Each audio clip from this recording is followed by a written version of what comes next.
Today is our first class. In class 1, we will learn. First, I will introduce you something. In Bengali alphabet, there have two parts. Part 1, we call it Shor Borno. We call it Shor Borno.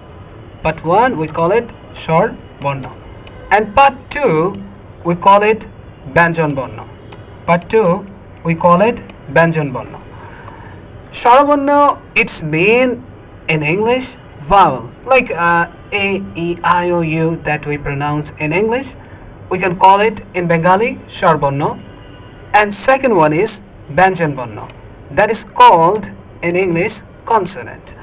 So I give you here example, like this 11 are called Shor Borno. This is the symbol. And this 39 is called Banjan Borno. We will discuss all of this stuff in the next class.